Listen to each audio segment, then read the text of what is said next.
guys have Minnesota sports flowing in their veins. Mackie and Judd on SKOR North and SKORNorth.com. Reckless speculation. A day late, but well worth the wait. Bonus scoop time. Zolgad, executive producer Declan Goff, and the man with the scoops, Darren Doogie Wolfson, Channel 5 Eyewitness News, and of course the Scoop Podcast and all the scoop shows that we do here. And Doogie, we talked to you on Thursday, obviously with Phil in tow. The Gobert trade comes down the next day, and you have been, again, I'm going to give you credit. I know that you hedged against it, but you did throw this out there, I think almost a month ago, as being something the Wolves were exploring, and you said it's probably a long shot. But nonetheless, you tied his name to the Wolves, and on Friday, in a blockbuster trade, it went down. So congratulations, and the floor is yours as far as what scoopage you can tell us on one of the biggest trades the Wolves have ever made. Well, good morning, Judd. Good morning, Declan. Happy hump day. Judd, I always knew there was genuine interest going back many, many weeks. Dell Demps, now in the Wolves front office, worked with Tim Connolly in New Orleans. Most recently was a Utah Jazz assistant coach, out of a job after Quinn Snyder, however you want to term that, resigns, decides to part ways with Danny Ainge and Utah. But Quinn Snyder gone, so Dell Demps looking for a job. Dell Demps now in the Wolves front office. He has the book on Rudy Gobert. He drove the bus in large part on the Wolves' interest in Rudy Gobert. Clearly, Tim Connolly put it over the top. But yes, Judd, there were different times where I wasn't convinced a deal would happen. There were times where Wolves people were very pessimistic that Utah in the end would say, okay, let's trade him not only to a conference rival, but to a division rival. But when you offer, to me, Judd, I look at it as 6 first-round picks. Walker Kessler chosen in the first round just a few days ago. Then you look at 23, 25, 27, 29, plus the pick swap. We have no idea what 2026 is going to look like. That pick swap absolutely could benefit the Utah Jazz. Maybe Utah finds a way to, relevance again relatively soon. Right? We have no idea what the Wolves are going to look like in 4 years. So that pick swap could have all sorts of value. I will give the Wolves credit for getting top 5 protection on the 2029 pick. Mm-hmm. That's so far out, right? I mean, at that point, in all likelihood, Rudy Gobert isn't playing at 37 or 38 years old.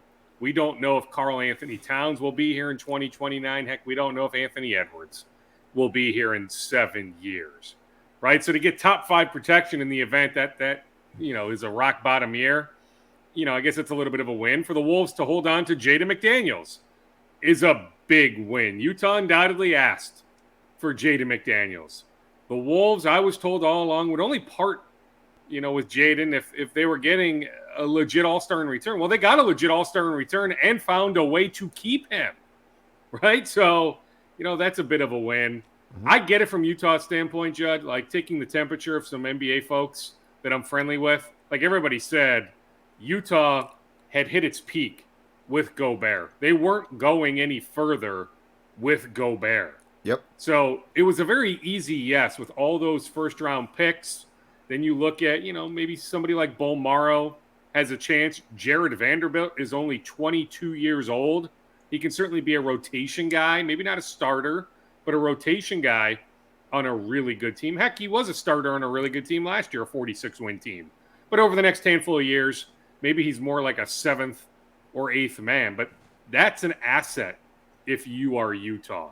Yep. Beasley, if he's there, probably for a year. Beverly may get bought out, but if he's there for a year. But, Bolmaro, you roll the dice on. You roll the dice on Kessler. You roll the dice on Vanderbilt, 3 young guys, plus all those first-round picks. Easy yes for Utah, but I'm telling you, going back to Friday, Judd, when I joined your emergency podcast with Phil, the Wolves are celebrating big time.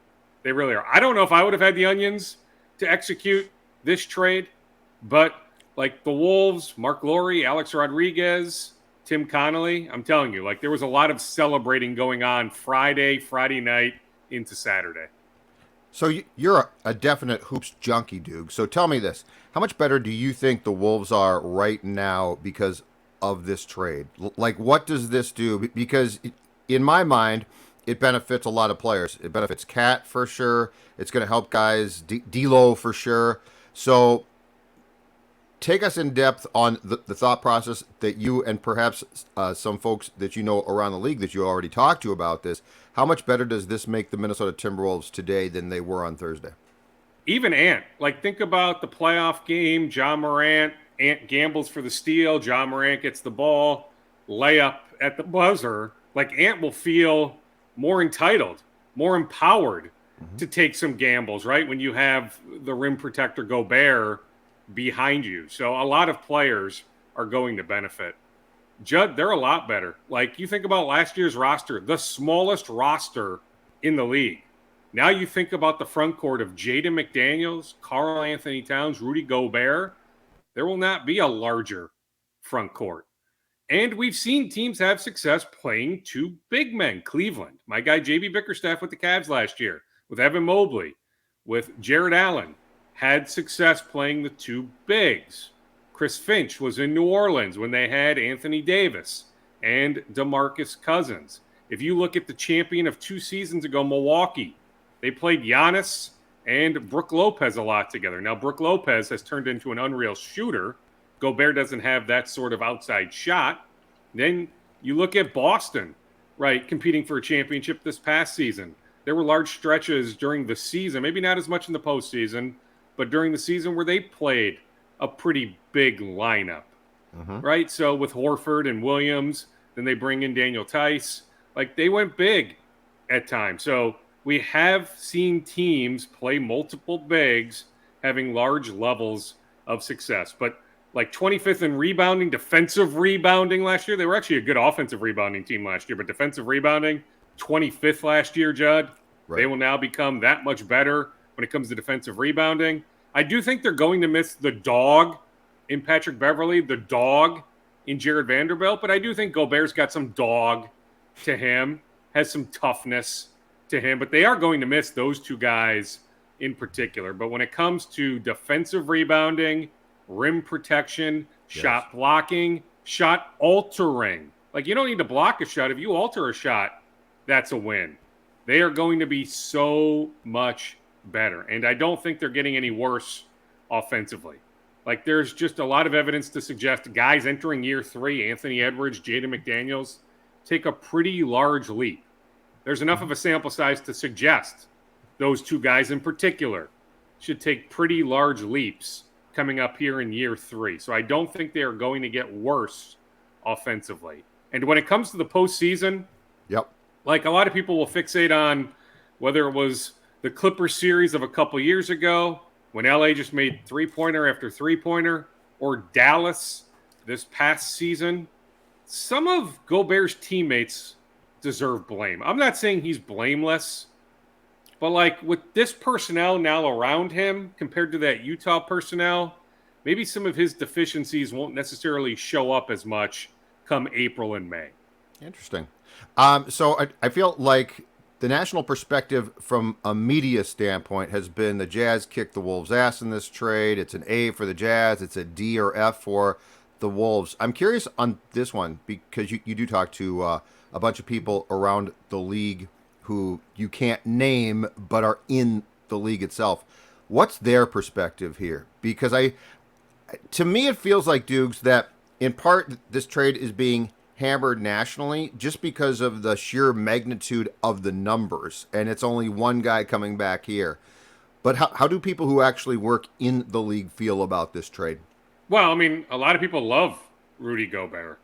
The people I've been in contact with say, because they're not big fans of D'Angelo Russell, think D'Lo is going to benefit greatly. The pick and roll game. Think about D'Lo, his last year in Brooklyn, playing with Jared Allen, right? Like, think about that. You know, and I'm not saying Gobert has the offensive skill set of Jared Allen, but I don't think he's that far off. Just from a pick and roll standpoint, like D'Angelo Russell, Rudy Gobert should be a really nice 1-2 punch. I had somebody with the Wolves remind me, they are a franchise that has been out of the first round of the playoffs only once. Yes. They just haven't been relevant on a national scale. Yes. Why not swing for the fences? What do you have to lose? If this goes poorly, Judd, then you know what this sets up? A trade of Karl Anthony Towns in a couple years. And if you trade Karl Anthony Towns in a couple years, guess what? You're getting back a bunch of first-round picks and a good young player or two. So why not swing for the fences right now, see where you can go? The Western Conference, yeah, it's a bear. But, like, I don't know if there's a Warriors team of 4 or 5 years ago, the KD Warriors, right? Like, the Clippers are going to be really good. The Warriors should be really good again, although they've lost a couple guys. You know, we'll see if James Wiseman, Moses Moody, Jonathan Kuminga, if those three guys can take steps up, right? That's what the Warriors are now banking on after losing Gary Payton, after losing Otto Porter Jr. But the Warriors should be pretty good again. But, like, there's not this clearly dominant team. So you can make a case there is a legit pathway to the Wolves being a top 4 team in the conference. That is now the goal. Whether it'll be publicly stated later today or not, that remains to be seen. But internally, with this roster they now have assembled, they clearly plan on being a top 4 team in the Western Conference, not only next season, but for the foreseeable future. And when I say later today, by the way, Judd, we're sitting here talking at 9:30 on Wednesday morning. The moratorium in the league gets lifted at 11 a.m. Yep. Look for the Wolves to officially announce the Gobert trade sometime late morning. Maybe they wait until noon or 12:30 right after, it flips from morning to afternoon. But I fully expect, nothing official yet, but I fully expect the Wolves late afternoon. Not at Mall of America. We've been down that road. The Wolves are not going down the Mall of America road again. What's Gobert's cell phone? At the Rotunda? Yeah.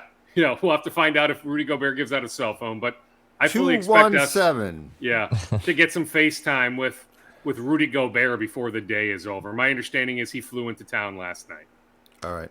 Dukes, I saw, I believe someone, you on your latest Scoop podcast, actually, what it was, that the Wolves expressed some interest potentially maybe getting a DeMarcus Cousins or maybe just bringing someone else maybe on that vet minimum type of contract. What's the latest kind of steam on that? And do you think that a move like Rudy Gobert coming to the Wolves kind of opens up that door that the Wolves could get, a possible veteran minimum guy who was a former All-Star who now is still trying to make his way in the NBA? Well, I mean, he's not a former All-Star, but Bryn Forbes on a vet minimum deal, he'll get paid more than what the cap hit will be. The cap hit will only be $1.8 million. The NBA makes up the difference on these one-year vet minimum contracts. But like Bryn Forbes on a vet minimum contract is a really good get. Heck, Brooklyn just got TJ Warren on a one-year vet minimum. Gorgie Jang just signed a one-year vet minimum in San Antonio, right? I mean, you look at the guys left on the board, Declan, they're all pretty much minimum guys outside of Colin Sexton, DeAndre Ayton, a few of those guys that are still remaining. A lot of the guys remaining on the board are pretty much one-year minimum type guys. The Wolves have their biannual $4.1 million, but like to me, save that for next summer. That's one of those exceptions that you can only use once every couple of years, the biannual, right? So like there's no reason to use the biannual exception right now unless somebody comes free. Right. But yeah, I mentioned on my podcast Sunday, Scoop Podcast, episode 391, DeMarcus Cousins, maybe a name to keep an eye on. There's nothing imminent going on there. They did kick the tires on Gorgie Jang, but my sense is it never got to the point of them making an offer with him now off the board to the Spurs. So, yeah, if you look at it, they have 12 guaranteed contracts. So I'm including Wendell Moore Jr. The plan is for Wendell to sign his contract, which is a formality, but for him to sign his contract before they play on Friday in Vegas. Josh Minott right now, I have down as a 2-way contract. But if he performs well in Vegas, maybe they decide to turn that into a standard deal. But I look at it as 12 contracts. They are not going to get to 15, the max. Although you can go over 15 right now in the summer. You just have to be at 15 by the start of the season. But I look at them at getting to 14. So if you look at 2 spots, they could use some help. A big, I think more so a 5 than a 4. Just somebody to add some depth in the event there's some injuries. And perimeter defense. That they could just use a little bit of depth there. So those would be 2 spots I would keep an eye on. But, it's more to the point of agents blowing up the Wolves' phones saying, hey, you should really take a long look at my client. Because there's a lot of teams that are at, 13 or 14 contracts right now. Like the Wolves, when you're at 12, And you know that there's some openings. If you're an agent, like you're blowing up the Wolves phone saying, hey, what about my guy Austin Rivers? What about my guy PJ Dozier? Hey, Tim, you know these guys from your time in Denver. Bring my guy to Minnesota, because these agents are now getting a little bit desperate with jobs being somewhat limited. But I can see them eventually adding a 5-man for depth purposes, Declan, but nothing is on the cusp of happening with DeMarcus or anyone else.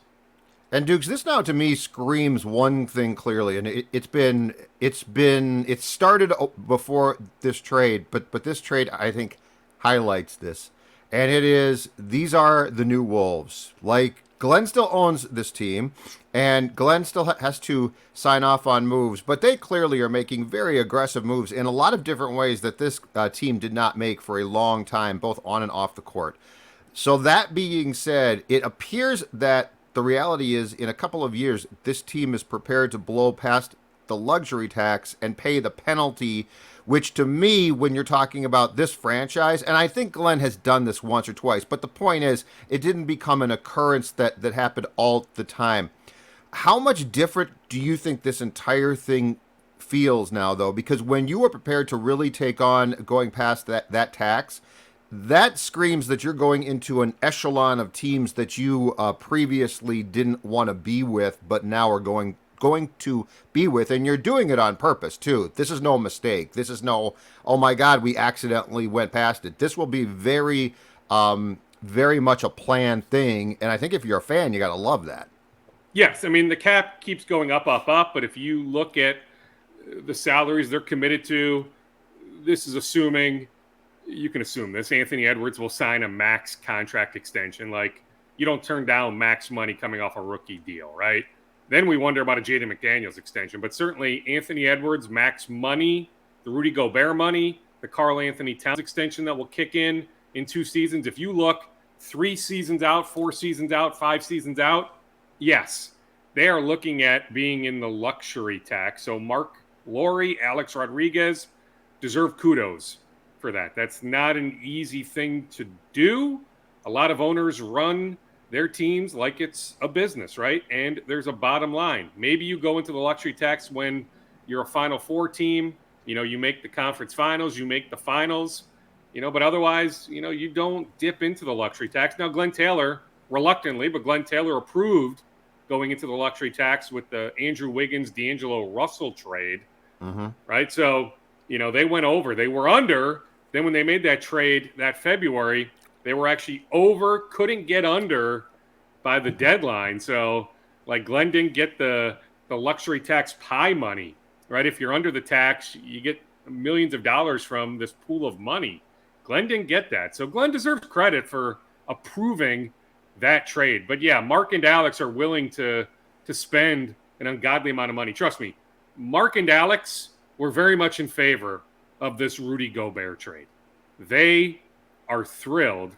And, hey, let's not forget, they are why Tim Connolly is here.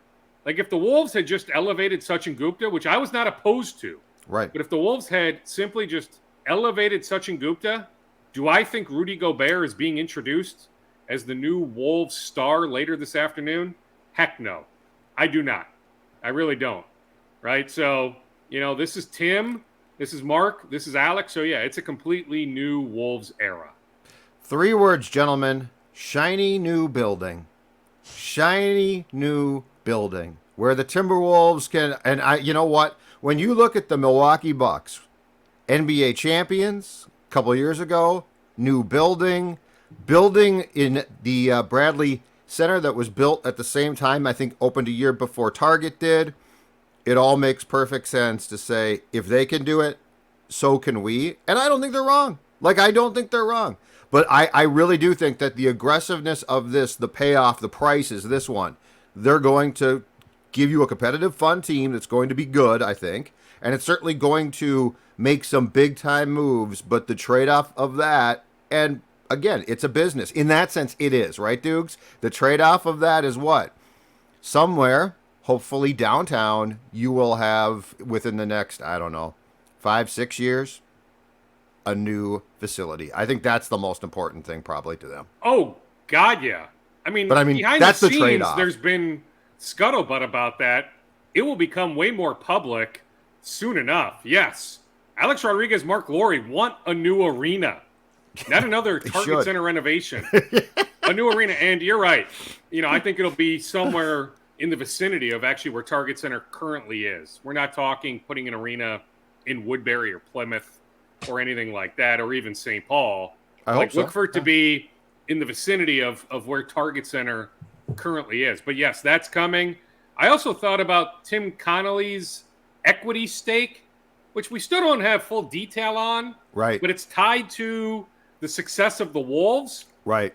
Well, guess what? Short term, the Wolves should be a lot more successful than they would have been, right? So Tim Connolly can benefit financially with the Wolves jumping up to what we believe is at least 50 wins. You should be able to go from 46 to now 50 or beyond with this addition. Why is that being downplayed so much? Like the whole Conley equity thing. I don't know like if people care. I mean, bottom line, I think it's do interesting. Fans care? Yeah, I think it's interesting. Well, too, but they could just say it fans like with care Flip. if Tim Connolly benefits more financially. Well, I mean, all they care about is put the best product on the floor possible. And I think, in spite of what the national media, a lot of the national media, not all, like Adam Shine is pro this trade. Chris Broussard is pro this trade. I don't think Zach Lowe is big time negative on this trade. So there's enough national talking heads that completely get this trade. I was just in the car dropping off my younger son at camp. I was listening to NBA radio, Frank Isola, Mitch Lawrence. Yeah. Those guys understand Okay. this trade from the Minnesota standpoint. So I think that talking point is being talked up a little too much. I know there's some national talking heads saying, what the heck was Minnesota doing? But Bill Simmons hates it. People Russillo. on the other side, too, saying, I completely get it. Why not swing for the fences? All right. But fair yeah, enough. I don't think enough fans care. Maybe Well, I'm mistaken on that, Judd. I think it's interesting. I do. That's why I brought it up. Right. Because Tim Connolly can benefit financially from the success, the well-being of the franchise. Well, guess what? You make a monumental move like this, the franchise, it's not taking a step back. Rudy Gobert is way too good a player, still in the prime of his career, for this thing to just blow up. Like, I have a hard time believing. I know anything is possible, but I have a hard time believing this thing is going to completely blow up. So more than likely, it's going to, shift more in the positive, line of if you're going one way or the other. I know this doesn't work for people just listening to the audio, but for video's sake, for YouTube's sake, I'm moving my hands left and right. It's going to go more in the positive direction, right? More likely than not. So yeah, Tim Connolly can certainly benefit, but I'm just telling you, I don't get the sense enough people care about that. All right. Twins. Hot again now. One back-to-back games. We're recording this the morning that they're going to play the White Sox in an afternoon game in Chicago. They've won the first two, undefeated against the White Sox this year. But I want to start you off here. Miguel Sano has started a rehab stint. There is a clock on how long a guy who is hurt can be kept down. What do we expect there? Because to me, this still remains an incredibly interesting storyline for a guy who this team has given every possible chance to. Certainly has been patient. What is the expectation now that this team without Miguel is playing so well? And I think that the lineup as currently constructed most nights really does work. It doesn't have like a guy that strikes out arbitrarily throughout the course of a game. What do we expect there, Doogie? Well, yeah, I mean, Luis Arraez made some nice plays at first base. Kirillov's good there, by the night. way. Maybe botched one a little bit. Kirilov can surely play He's a good first base. But I'm just thinking maybe your best lineup is Kirilov in left, Arraez at first. Then you can mix and match Urshela and Miranda at third. And at catcher, you mix and match Sanchez and Jeffers. You can DH somebody as well.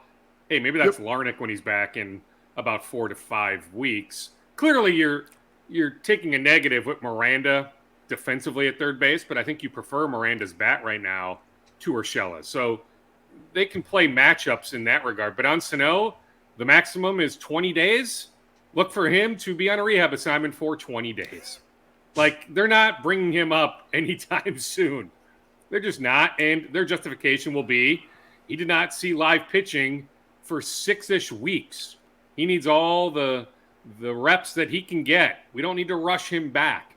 So oftentimes these things, take care of themselves. I don't want to say inevitably, but like somebody will get hurt, so they'll activate Sano, but they don't have to make a decision for another, 18 days. So let's, revisit this conversation July 20th, July 21st, because, when we talk that week of July 20th, trust me, Miguel Sano's still going to be in Fort Myers. Maybe he's up with the Saints by that time. Let me correct myself. Very possible he's up with I'll the go Saints. see him play. He'll mash there. By that time.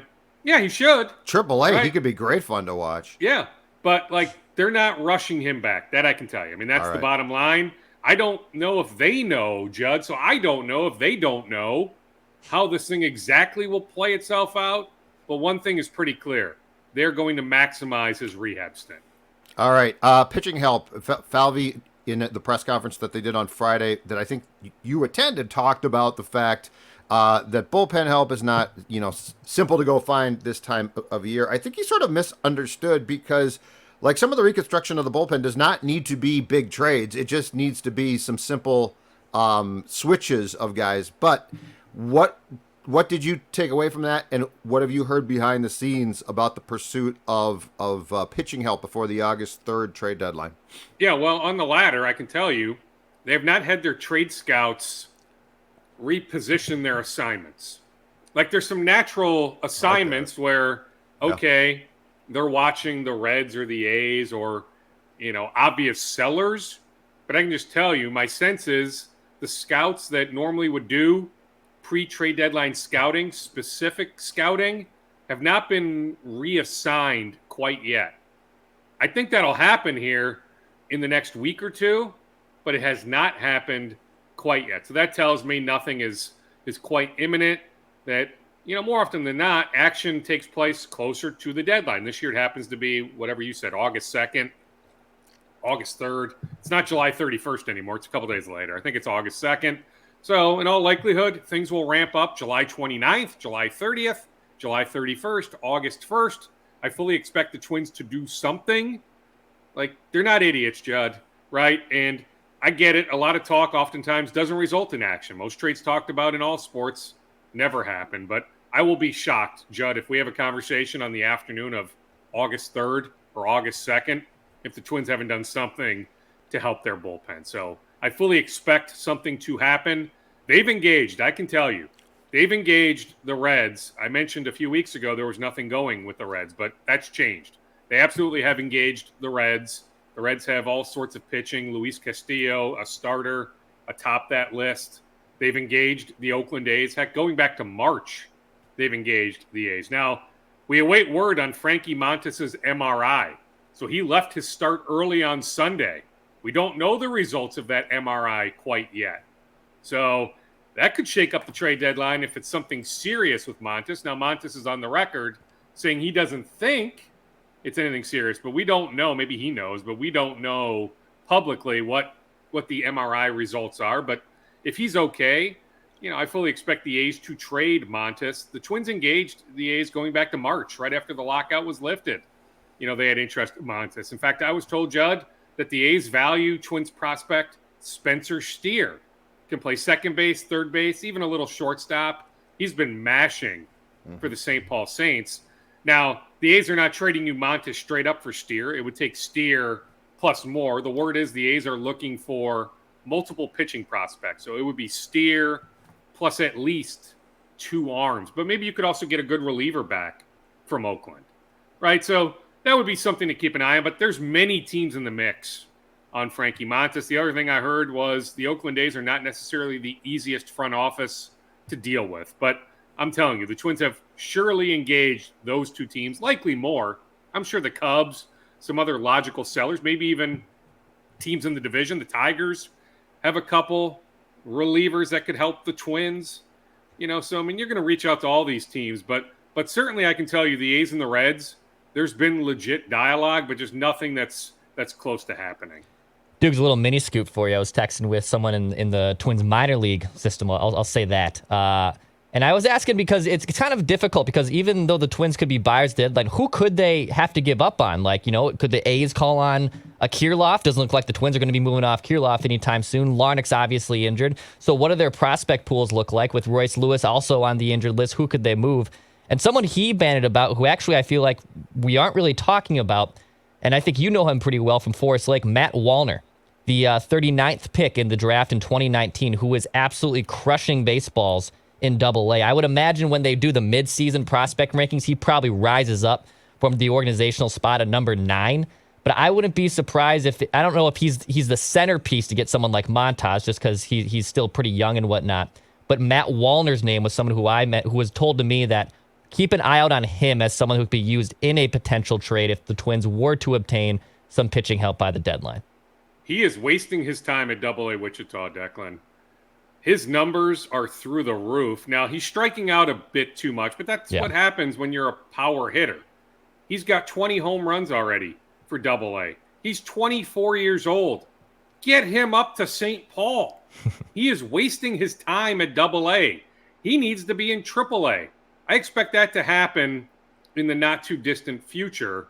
Heck, I could even make a case, this might sound nuts, but like, could he help the Twins now? Nick Gordon's been good for about 3 or 4 weeks. So maybe not Nick Gordon of the last 3 or 4 weeks, but big picture Nick Gordon, could you make a case Matt Wallner could help the Twins more right now than Nick Gordon?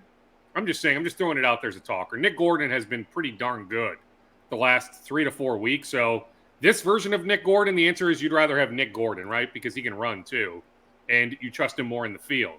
But I'm just saying, Matt Wallner's not that far away. I guess my point is Matt Wallner is not that far away from helping out a major league team. So yes, I would not be shocked if, like, look at the Tigers. I mean, the Tigers can use another bat, right? Or would you feel more willing to part with a Trevor Larnach, right? If you're getting back a reliever like Soto from the Tigers, who's under team control for multiple more years, or Barlow from the Royals, who's under team control for multiple more years, would you be more willing to part with a guy like Larnach because of the development of a Matt Wallner? But yeah, Matt Wallner deserves love, the Forest Lake native. He was a really good player at Southern Mississippi, second-round pick by the Twins a few years ago. So, he was a legit, top of the draft guy. I mean, he easily could have gone first round. He slid to the second round, but he had first-round talent entering the draft. He's a really good prospect, and he deserves to be at AAA very, very soon. But yeah, certainly when you're mashing the way he's mashing, Declan, yeah, other teams are going to take notice. Duke's great stuff, great scoopage, and we will talk to you Thursday with Mackey. You got it, Judd. I'll also tell you, Declan, I mean, I just know this. There was a Phillies scout. Now, the Phillies are not looking to sell off, but, these teams have scouts run through Wichita or wherever Wichita is on the road. So a lot of these teams, just based on their normal scouting trips, they've had scouts watch Wallner in person. So there's a lot of teams with the book on Wallner. Talk to you Thursday, Dukes. Okay, sounds good. Talk about it. Reckless speculation. May see you